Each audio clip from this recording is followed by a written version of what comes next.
Video games have made themselves popular over the years, and their growing popularity makes for some iconic franchises such as Mario, Zelda, Call of Duty, Halo, and about 50,000 more. But sometimes other franchises or games become overshadowed by the popularity of others. These are the underrated or overlooked games, and the next 10 that I've picked are the ones that I personally feel deserve much more attention. Same rules as always, one per franchise and only from games I've played. Simple enough? Let's go! Looking at some games I played in the past, there's one particular I want to give a shout out to. No, it isn't RuneScape. It's a very addictive game where you get the chance to interact with many other people. Again, it isn't RuneScape. Instead, you get to build your own 3D generated game using simple bricks, meshes, tools, and even learning how to script or code to enhance your game with extra goodies. I am, of course, talking about Roblox is, in fact, a game where you get the chance to use your creativity and knowledge of computing to make a game and share it online. It's as simple as dropping in a few bricks, putting in a few tweaks, and BAM! Game! You get to customize your own avatar for in-game experiences, and interact with other players in the game that you're playing. These games might be a paintball map, an escape the flood scenario, or even just a simple adventure game. Others might prefer Minecraft like me, because Minecraft is a lot simpler in terms of gameplay. But I also happen to like Roblox as it puts the entire world into your hands. Of course, the negatives include the crappy community and many features of Roblox requiring a membership often put some people off. But you know what? You can still enjoy a lot of Roblox without these features, and they're just there for enhancement of the site. While it may be just a website for the most part, Roblox provides a free world to produce anything you want at the click of a mouse. While it does have some flaws, it is an addictive game, and most of all, it's free! If there's one game I really think is seen as negative, it's Sonic Unleashed. What the fanbase mostly criticized about this game was the Werehog storyline and how it didn't make sense. Are you serious? I'm not attacking anyone here, but this game does have a reasonable story. First, Eggman uses the drained power from the Chaos Emeralds to tear the Earth apart and release a monster called the Dark Gaia. Sonic was in the middle of all of this and was infused with the Dark Gaia's power, resulting in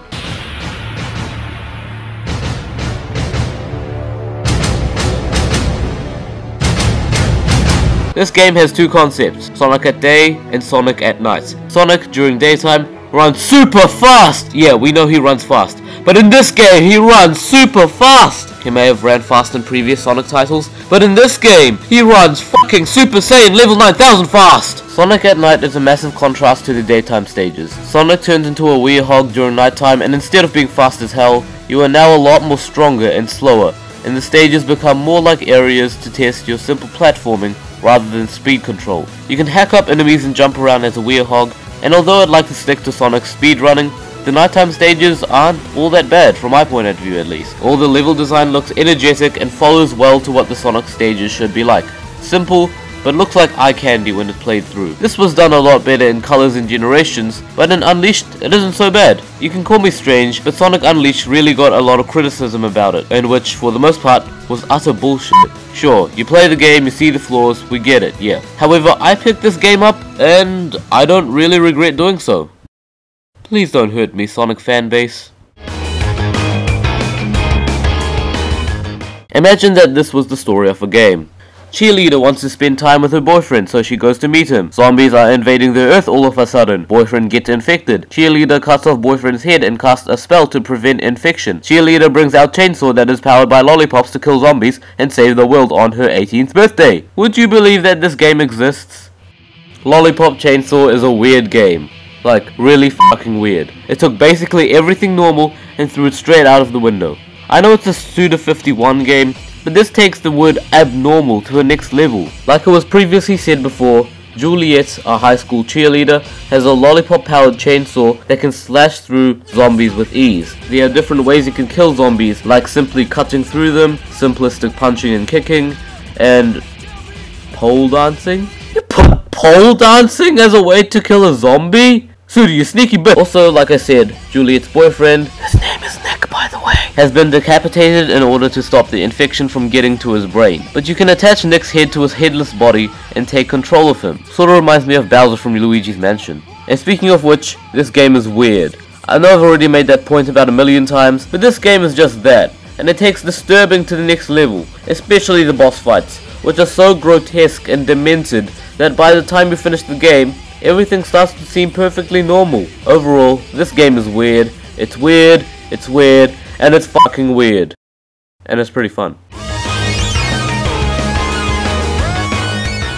There are a lot of overlooked games for the Nintendo 64. I have played these kinds of games such as Chameleon Twist, Space Station Silicon Valley, but mostly Mischief Makers. And because Mischief Makers was a game that I played a lot as a child, there was a clear winner here. Mischief Makers takes advantage of the D-pad controls to create a new, fresh 2D platformer. The level design is as simplistic can get, but that's the joy of it. There are no skate rails, arrow shooting robots, or rings to fly through. The platforming is straight to the point, no bumps or creases, just a simple sheet of N64 joy. You've got a jetpack and some abilities used to solve puzzles in the levels. The combat in this game is also rather simplistic, but still a great deal of damage to pull off. It's so satisfying to launch your opponent straight across the screen, almost like Super Smash Bros. For that matter. And the visuals are colourful, and they never fail to catch your eye or portray the mood of each level. The bosses in this game are also very unique, especially Leo. That boss was interesting. The only thing I found wrong with this game was the length of it, mainly being too short, and that's a shame seeing as this game was very immersive. After all, it is an insane game, and insanity rules all. Sonic isn't the only one who has running as a specialty. Commander Video is pretty good at it too. Bit Trip Runner is all about running across colourful landscapes, jumping and sliding to dodge obstacles, and moving to the beat of the music playing. And I mean actually moving to the beat of the music. Your jumping, your item collecting sound effects all change the melody of the music and adds to its already riveting melodies. As you add more to the music, it becomes much more sophisticated and more instruments are added. Just listen.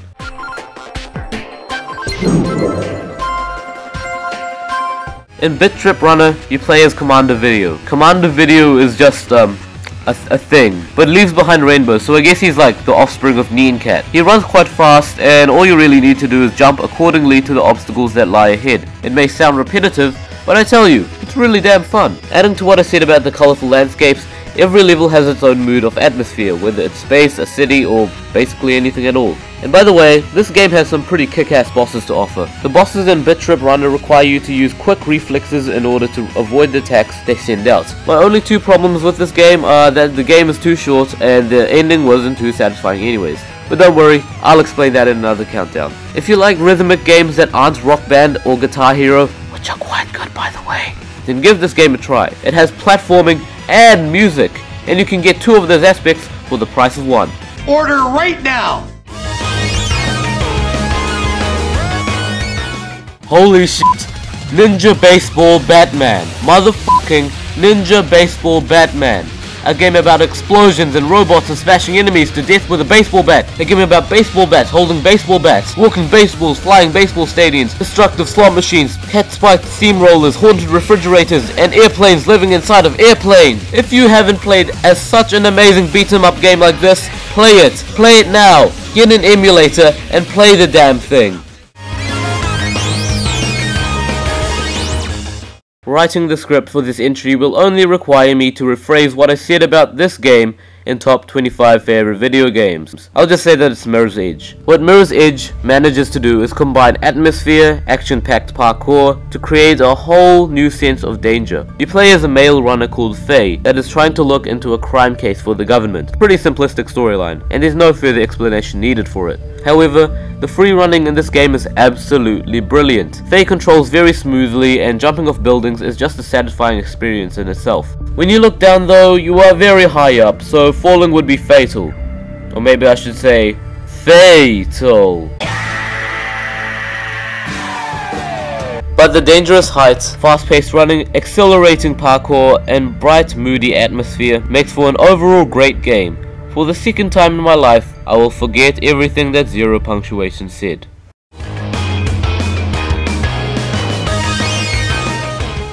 You know what? Stuff the subtlety. Flower is an amazing game, and I will not ever regret saying that. If I ever say anything otherwise, I will literally smash my head on the table in front of me and cave in my own skull. This game is absolutely sublime. Flower, being an indie game for the PlayStation 3, is a very soothing game, focusing on the main aspects of Mother Nature itself. You play as not a human character, but the wind. Your job as the wind is to pick up flower petals and guide them to a certain area of the level you're playing in. And while doing so, you get to explore the scenery around you, making you really appreciate the earth as it is, despite the level first starting out as rather polluted. But once you complete the stage, the entire area becomes filled with the beauty of nature and life is restored visually in ways that I simply can only describe in one word: breathtaking. Flower is a major stress relieving game, and it's relatively simple considering the fact that you just control the wind, and you can smoothly glide along the atmosphere. Like I said, it's purely breathtaking. I don't even know if it's worth making a joke for such a beautifully crafted game, so I'll just leave it at this. If you have a PS3, please pick up this game. It's absolutely worth it.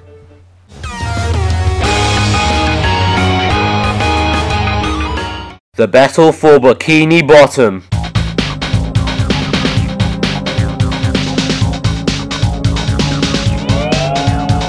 This game is freaking amazing. The characters, the levels, the music, the bosses, the gameplay, all inspired by the entire SpongeBob SquarePants franchise. Basically, Plankton is creating another diabolical plan, almost like Plan Z, except this time he's gone and created robot clones of everyone in Bikini Bottom, and it's up to SpongeBob, Patrick and Sandy to save the day. The game is your average platformer, with collectibles, plenty of side quests, and enemies to beat up. Each character also has their own abilities. There's SpongeBob with his bubble blowing techniques, Patrick with his brute strength and ability to throw things, and Sandy with her lasso. As for Squidward, he's Squidward, so don't question him. There are several collectibles that you use to unlock more items in-game, such as golden spatulas, and these give you a side quest, just so you have something to keep you occupied during gameplay. And the bosses are just intense. There's only about 4, but they're all really well structured. And what would you rather have, 50 crappy bosses or 4 amazing ones? The fights with these bosses are just amazing, but Robot SpongeBob and Plankton would probably appear in my top 10 favorite bosses if I ever make one. They all require you to make sure that you've mastered each character and put your abilities to the test. As for the overall impression of the game, it's really entertaining. After all, this is coming from SpongeBob SquarePants, so of course there has to be some form of humor. Because the story is very loose, it allows for the characters to just play around with their own personalities, letting the comedy just run everywhere, making this a funny yet enjoyable experience. The music in this game is just spot on. There are obviously soundtracks based on the classical SpongeBob ambience underwater, but there are also surprisingly intense tracks that really show the mood of the game very well.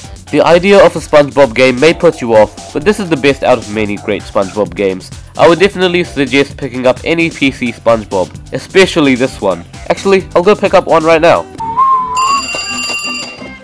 Is this EB Games? No! This is Patrick!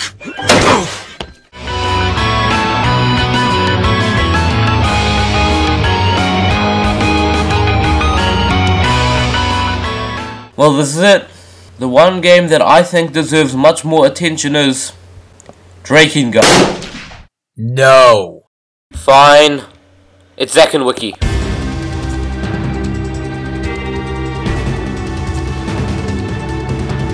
I mean, how did this game not sell well? It was developed by Capcom for the sake of gaming. The name may sound like another partner in crime sort of game, but this one's very unique. Basically, Zack is a pirate and Wiki is a monkey. These two promise to restore the cursed parts of Captain Barbarossa's body in exchange for treasure. Treasures? Shut up, Adopoulos! I think the reason that this game didn't sell well is probably because it was a point-and-click adventure, and those aren't that popular anymore, which is pretty sad. You control Zack by moving the Wiimote in the direction that you want him to, and you select objects and see how they react to your commands. A tree might fall down, a crank might turn, or maybe a jukebox might pop up and play some Mega Man. Classic. Unlike other cheap motion control gimmicky games, Zack and Wiki manages to use motion control the right way. After every level or puzzle for the most part, it feels rather rewarding, as you did just gain treasure pointing and clicking and using your mind to think outside the box. Speaking of puzzles, these puzzles are difficult as all heck as you move through the game, and discovering how to complete some of them can make you realize instantly how cleverly designed they are. It's a relatively simple game, but when you put your mind to it, it becomes very fun very quickly. Seeing as Zack and Wiki managed to sprout some very challenging yet enjoyable levels, it boggles my mind as to why this game didn't get much credit. I am MasterJakeStudios, and while I like Metal Gear Solid, Mario, Zelda, and TF2, There are other franchises that need a bit more recognition. I promote an end to this video. See you guys soon.